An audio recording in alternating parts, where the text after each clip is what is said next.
नमस्कार दोस्तों, मैं ज्योत्सना टंडन आपका स्वागत करती हूं। आप देख रहे हैं आपका अपना किसान चैनल का पसंदीदा साप्ताहिक प्रोग्राम कृषि परिक्रमा, जिसमें आज बात होगी फसल बीमा योजना की। सावन के महीने में शस्य श्यामला धरा की सुंदर छटा के क्या कहने। कूकती कोयल, खेतों में लहलहाती फसलें, मोरों की आवाज और कहीं कहीं तो वे नृत्य कर एक सुखद सुंदर सरस वातावरण का निर्माण सा कर डालते हैं। खेती जिसने न केवल हमारा पालन पोषण किया, परंतु साथ ही साथ हमें निरंतर कार्यरत रखकर इस धरा को उर्वरा और हरित भी बनाए रखने का आधारभूत और मौलिक संदेश भी दिया है। खेती में फसल और उपज इसके बेहद सुंदर उपहार हैं, परंतु फसल का निरंतर बढ़ना, निरोगी होना और मौसम से बेखबर वृद्धि को प्राप्त होना एक टेढ़ी खीर है। यानी फसल का सुरक्षित होना नितांत आवश्यक है, यद्यपि प्रकृति पर पूर्णता नियंत्रण करना असंभव है। हाल में ही टिड्डी दल आक्रमण एक ज्वलंत उदाहरण है, पर केंद्र सरकार ने किसानों के हितों का ध्यान रखते हुए कोई कसर नहीं रखी, ताकि किसान भाई न केवल आश्वस्त हो सके, वरन एक फसल चक्र से बहुफसली चक्र में अपनी मेहनत और पैसे को लगाकर अपने जीवन स्तर को बेहतर बना सके। फसल बीमा योजना भी इसी दिशा में एक सशक्त कदम है। इसी को और बेहतर तरीके से जानने और समझने के लिए आइए देखते हैं ये रिपोर्ट।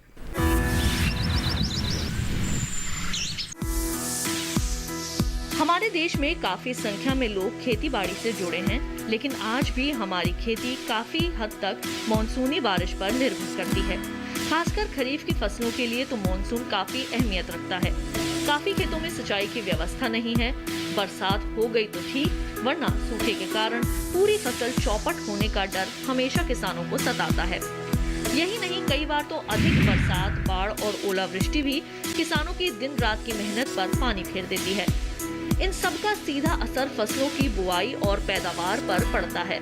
किसानों की इस चिंता को खत्म करने के लिए ही सरकार की ओर से प्रधानमंत्री फसल बीमा योजना की शुरुआत की गई।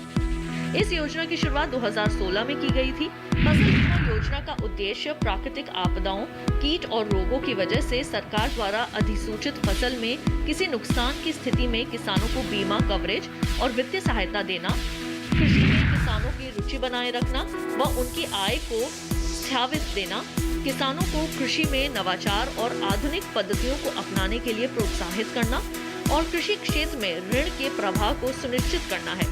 फसल बीमा योजना के तहत ओला, जल प्रभाव और लैंडस्लाइड जैसी आपदाओं को स्थानीय आपदा माना जाता है। इस योजना के तहत पोस्ट हार्वेस्ट नुकसान भी शामिल है। फसल बीमा योजना में प्रीमियम दर काफी कम है। किसानों को खरीफ फसलों के लिए बीमा कंपनियों द्वारा निर्धारित प्रीमियम का सिर्फ 2% और रबी के लिए 1.5% प्रीमियम देना होता है। जबकि वार्षिक, वाणिज्यिक और बागवानी फसलों के लिए भी प्रीमियम महज 5% है। प्रीमियम का बाकी सारा भार सरकार खुद उठाती है और वही बाकी रकम किसानों की ओर से बीमा कंपनियों को देती है, ताकि किसी भी प्रकार की प्राकृतिक आपदाओं में फसल हानि के लिए किसानों को पूर्ण बीमित राशि प्रदान की जाए। इसके अलावा सरकार ने कैप को भी हटा दिया है। इससे पहले प्रीमियम दर पर कैपिंग का प्रावधान था, जिससे किसानों को कम दावे का भुगतान होता था। अब इसे हटा दिया गया है और किसानों को बिना किसी कटौती के पूरी बीमित राशि का दावा मिलता है। प्रधानमंत्री फसल बीमा योजना को भारतीय कृषि बीमा कंपनी द्वारा नियंत्रित किया जाता है।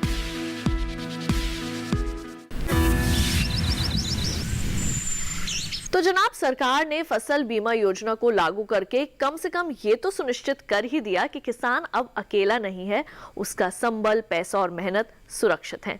तो चलिए अब चलते हैं कृषि साहित्यिक गतिविधि में। आज चर्चा होगी ICAR द्वारा प्रकाशित पत्रिका खेती के जुलाई 2020 अंक की। आइए देखते हैं इस चर्चा को। तो अरुणा सिंह जी, सबसे पहले तो मैं आपसे यही जानना चाहूंगी कि ये पत्रिका कब से प्रकाशित होना शुरू हुई और इसके पीछे क्या कारण रहा?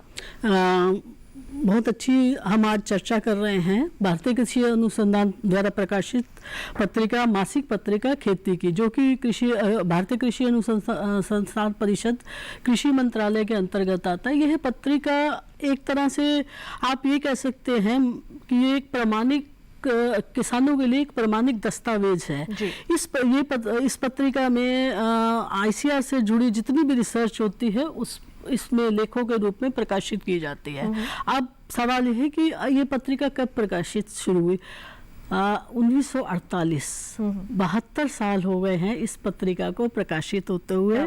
और इस पत्रिका को प्रकाशित करने का उद्देश्य यह था कि किसानों तक जो सरकार और हमारे कृषि वैज्ञानिक जो नई नई तकनीक ला रहे हैं, आविष्कार कर रहे हैं, उन पे कार्य कर रहे हैं, उनको समाहित करके उन जानकारी को खेती के रूप में इस पत्रिका में प्रकाशित किया जाए। जी, तो अब ये जो पत्रिका है ये किसानों के किस तरीके से काम आती है, कैसे उनको लाभ पहुंचाती है, कौन सी जानकारियां जो है वो इसके अंदर उनको मिलती है? हम आज चर्चा करेंगे इस खेती के जुलाई अंक पे। जी। ये खेती पत्रिका आप देखिएगा कि इसमें सबसे हमने पहले इसमें कृषि ड्रोन द्वारा खेती कैसे करें, ये एक बहुत ही नया विषय है। बिल्कुल। कि आज हमारे किसान आज आप जानते हैं कि हमारा देश कृषि प्रधान देश है और इसमें किसानों को हम ज्यादा से ज्यादा बिल्कुल, और आज के समय की मांग भी यही है। मांग भी यही है। तो ड्रोन के द्वारा कैसे खेती करें,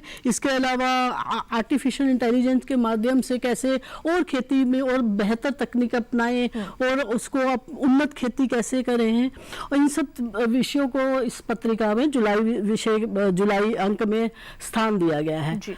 अब हम चर्चा करेंगे इसकी पत्रिका के संपादकीय की, जिसमें पत्रिका के संपादकीय में सबसे पहले ये बताया गया है कि कृषि वानिकी से कैसे हम किसानों के जीवन स्तर को उठा सकते हैं। ठीक है, कृषि वानिकी के माध्यम से कैसे बंजर भूमि को उपजाऊ बनाया जा सकता है और कैसे कृषि में किसान और अधिक आत्मनिर्भर होकर अपनी अच्छी खेती कर सकते हैं। जी, वही मैम मैं आपसे ये भी जानना चाहूंगी अब कि ये जो पत्रिका है इसको कहाँ से जो हमारे किसान हैं वो ले सकते हैं और इसका मूल्य कितना होगा?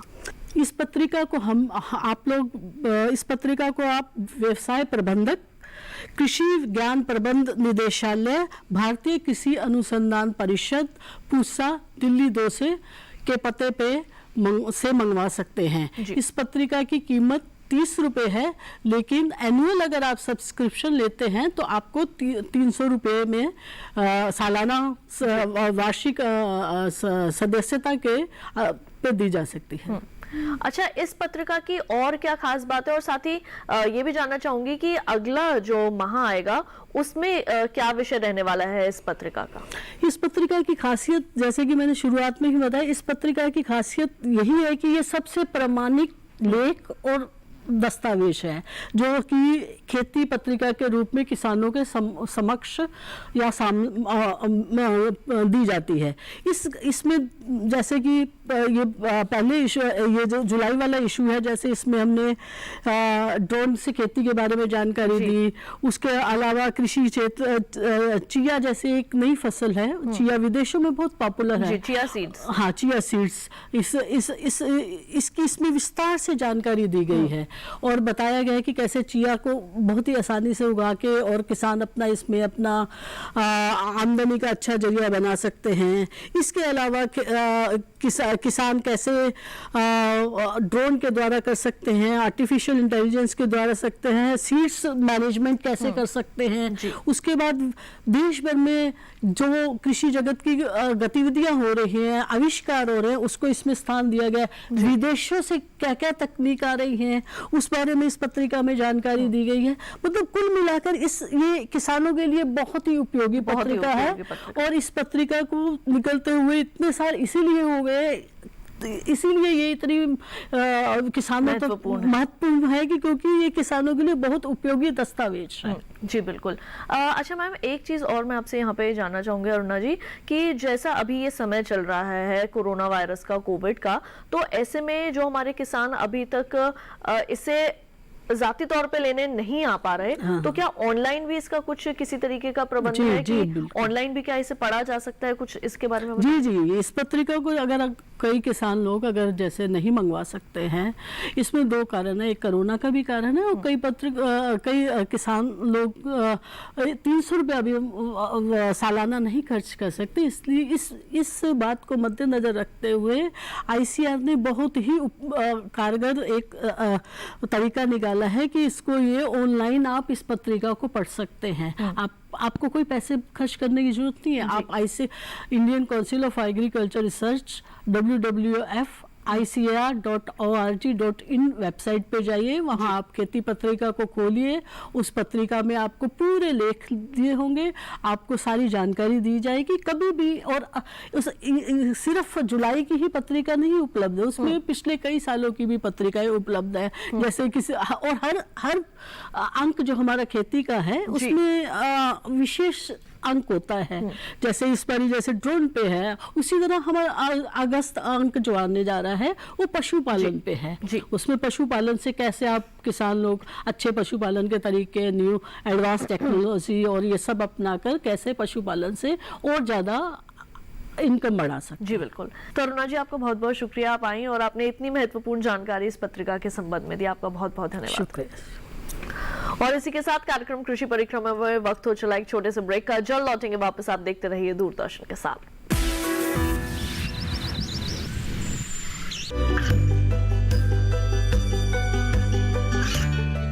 गांवों और पिछड़े क्षेत्रों में सरकारी योजनाओं की जानकारी पहुंचा। देश में कौशल और क्षमता विकास कर ग्रामीणों को सामाजिक बदलाव और विकास से जोड़ने की दूरदर्शन किसान की पहल चौपाल चर्चा देखें सोमवार से शुक्रवार सुबह 9 बजे।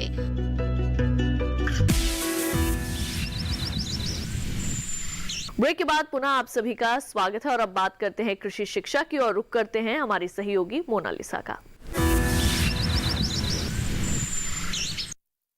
धन्यवाद ज्योत्सना। तो बेहद ही खास मेहमान हमारे साथ इस वक्त मौजूद है जिनसे हम कृषि शिक्षा के बारे में बातचीत करेंगे। तो आपका परिचय करा देती हूँ। प्रोफेसर शैलेंद्र कुमार यादव जी हमारे साथ हैं, जो कि निदेशक है कृषि विद्यापीठ इग्नू में। प्रोफेसर यादव, आपका बहुत बहुत स्वागत है। धन्यवाद। सबसे पहले आपसे जानना चाहेंगे कि जो हमारे देश के युवा हैं उनके लिए ये जो मुक्त एवं दूरस्थ शिक्षा प्रणाली इग्नू की है, ये किस तरह से जो कृषि शिक्षा है ये प्रदान कर रही है? जी, वर्तमान में हमारे पास 16 प्रोग्राम हैं, 16 कोर्सेज हैं, जिनको हम कोर्स भी कहते हैं, लेकिन हमारे जो माध्यम में उसको प्रोग्राम बोलते हैं। और ये मुख्यतः सर्टिफिकेट और डिप्लोमा लेवल पे हैं। और जो जितने भी पाठ्यक्रम हैं उनका मेन ध्येय ये है कि हमारे कृषि में उत्पादकता बढ़े और लोगों में रोजगार के अवसर मिले। जी बिल्कुल। तो इसमें मैं जो जानना चाहूंगी, जो कृषि से जुड़े हुए जो कोर्सेज हैं जिसे आप पाठ्यक्रम में बता रहे हैं, प्रोग्राम कहते हैं आप लोग, वो कौन कौन से पाठ्यक्रम हैं? हमारे पास जो सर्टिफिकेट में है वो सर्टिफिकेट इन ऑर्गेनिक फार्मिंग है, certificate in sericulture, certificate in poultry farming, certificate in water harvesting and management. और इसके बाद डिप्लोमा लेवल पे है। डिप्लोमा में है diploma in value added product from fruit and vegetable, diploma in dairy technology जो कि हमारे डेयरी सेक्टर को कैटर करती है, और diploma in meat technology, diploma in fish products technology, और diploma in value added products from cereal pulses and oil seed. ये diploma में हो गए। एक हमारे पास पोस्ट ग्रेजुएट डिप्लोमा प्रोग्राम है जिसको कहते हैं post graduate diploma in food safety and quality management. और एक हमारे पास post graduate certificate in agriculture policy है। इसके अलावा हमारे पास एक diploma in water set management programme भी है, जिसमें वाटर सेट से रिलेटेड और वाटर सेट फंक्शनरीज को ट्रेन करने के लिए पाठ्यक्रम बनाया गया है। हमारे पास 2 अवेयरनेस प्रोग्राम, अवेयरनेस का मतलब जागरूकता कार्यक्रम इनको हम कहते हैं, जो किसानों को सेंसिटाइज करने के लिए या किसी को जस्ट किसी एक स्किल कोर्स प्राप्त करने के लिए सेंसिटाइज हम करते हैं। एक है awareness programme in dairy farming और दूसरा है awareness programme in value added products from fruit and vegetable. जी प्रोफेसर यादव, इन पाठ्यक्रमों का जो आपने जिक्र किया है इसमें से जानना चाहेंगे आपसे कि जो सर्टिफिकेट कोर्सेज हैं, कितनी अवधि इन कोर्सेज की होती है, किस तरह की योग्यता की आवश्यकता होती है इस तरह के कोर्स से जुड़ने के लिए? देखिए, सर्टिफिकेट जो कोर्सेज होते हैं उनका अवधि 6 महीने होती है मिनिमम।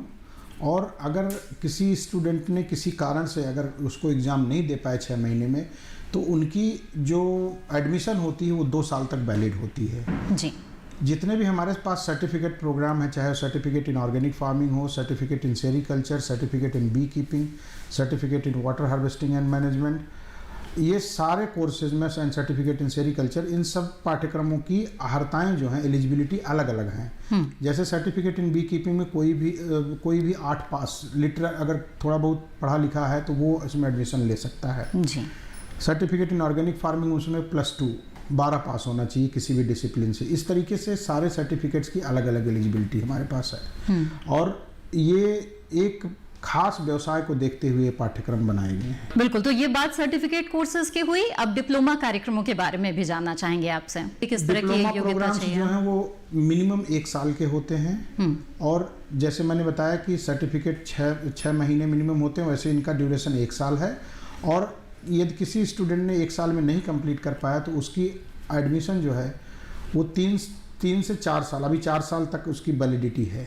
जी बिल्कुल। प्रोफेसर यादव, अब आपसे ये जानना चाहेंगे कि चाहे सर्टिफिकेट कोर्सेज हो या फिर ये डिप्लोमा कोर्सेज हो, इन कोर्सेज के बाद किस तरह के जो रोजगार की संभावनाएं हैं ये युवाओं के लिए खुलते हैं? जैसा मैंने बताया कि हमारे देश में जो युवा लोग हैं वो कई तरीके से रोजगार की तरफ उनको मुड़ने की ज़रूरत है और उसी पाठ्यक्रम, हमारे जितने भी पाठ्यक्रम हैं उसी को ध्येय रखते हुए बनाए गए हैं। जितने भी युवा जो 12 तक पढ़ाई करते हैं या 12 से कम किसी कारण से उनकी पढ़ाई हो पाई है, वो किसी भी पाठ्यक्रम में जिस भी रोजगार में वो जाना चाहते हैं उसमें वो इस पाठ्यक्रम को लेकर के दक्षता हासिल कर सकते हैं और साथ ही साथ उनको एक रोजगार करने वाला एक जो है वो व्यवसाय बनाने का प्रयास किया जाता है पाठ्यक्रम के माध्यम से। तो इसमें अगर किसी को बी कीपिंग से संबंधित कुछ व्यवसाय करना है तो वो बी कीपिंग में करें, यदि किसी को ऑर्गेनिक फार्मिंग में जाना है तो ऑर्गेनिक फार्मिंग में करें, किसी को रेशम कीट पालन में करना है तो रेशम कीट पालन में करें। इस तरीके से मुर्गी उत्पादन में करना है, कुक्कुट उत्पादन में तो कर सकते हैं। इस तरीके से हमारे पास पाठ्यक्रम बनाए गए हैं और जो पाठ्यक्रम सर्टिफिकेट लेवल पे हैं उनमें ये प्रयास किया गया है कि कंटेंट बहुत ही फोकस्ड हो और लोगों में कौशल विकास जरूर हो। प्रोफेसर यादव, इग्नू का चूंकि ये दूरस्थ शिक्षा प्रणाली है और जो भी सामग्री है, पठन सामग्री, ये तो उनके घरों में पहुंच जाता है, लेकिन ये कोर्सेज ऐसे हैं जिसमें लोगों को प्रायोगिक जानकारी होना भी आवश्यक है। तो ऐसे में किस तरह के जो प्रायोगिक कक्षाएं हैं उसका आयोजन किया जाता है? जी, हमारे पास जितने भी पाठ्यक्रम हैं 2 या 3 को छोड़ करके सब में जो है आधा प्रैक्टिकल और आधा थ्योरी होता है। जी। जितने भी पाठ्यक्रम हैं उनको चलाने के लिए हम संस्थाओं से संबंध रखते हैं। कई ऐसी संस्थाओं को अपने रिक्वेस्ट से उनको स्टडी सेंटर के रूप में चिन्हित करते हैं और उन स्टडी सेंटर्स पे इन पाठ्यक्रमों का पढ़ाई और साथ साथ प्रायोगिक कार्यक्रम होता है और ये स्टडी सेंटर्स जनरली जो है वो कई जगहों पे होते हैं, इसलिए स्टूडेंट्स को बहुत ज़्यादा दूर ट्रेवल नहीं करना होता है और ये प्रयास किया जाता है कि उनको अपने घर के पास ही ऐसा कोई, जैसे हमारे पास कृषि विज्ञान केंद्र हैं, बहुत से भारत में एग्रीकल्चर यूनिवर्सिटीज़ हैं, ICAR के इंस्टीट्यूट्स हैं और भी जो कॉलेजेज हैं गवर्नमेंट ओन्ड कॉलेजेज जिसमें एग्रीकल्चर की पढ़ाई होती है, ऐसे संस्थाओं में हम अपना स्टडी सेंटर बनाते हैं और चूंकि इनकी संख्या जो है वो काफ़ी है इसलिए विद्यार्थियों को बहुत ज़्यादा प्रयास, बहुत दूर जाने की आवश्यकता नहीं होती है, वो उनके घर के पास ही मिल जाता है। जी बिल्कुल। प्रोफेसर यादव, आपने जो जानकारियां हमें दी है, मुझे उम्मीद है कि इसका लाभ उठाते हुए हमारे जो युवा हैं वो ज़रूर इग्नू द्वारा चलाए जा रहे इन पाठ्यक्रमों का लाभ उठाएंगे और अपने जीवन में बेहतर करेंगे। आपका बहुत बहुत धन्यवाद इन जानकारियों के लिए। धन्यवाद। सावन का महीना है और लोक संगीत ना हो, ऐसा कैसे हो सकता है? तो आइए देखते हैं आज क्या खास है।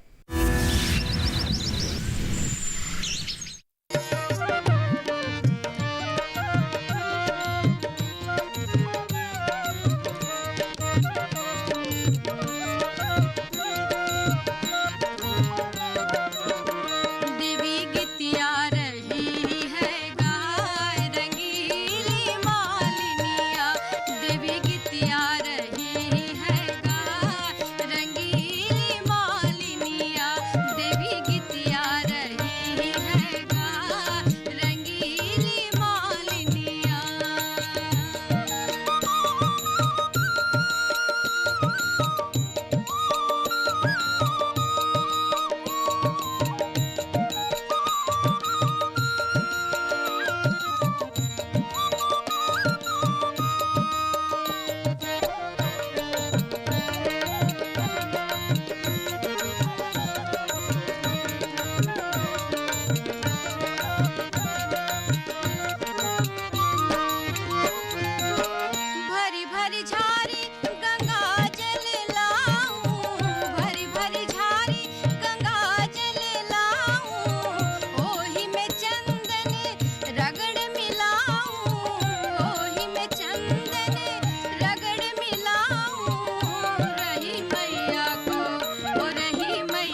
लो भाई, ये आया समय का संदेश कि इस कड़ी का समय बस समाप्त हुआ जाता है। अगले सप्ताह फिर मिलेंगे किसी और कृषि जगत की समस्या समाधान गतिविधि को लेकर। तब तक के लिए मुझे दीजिए इजाजत। अपनी पूरी कृषि परिक्रमा की टीम के साथ मैं लेती हूं विदा। नमस्कार।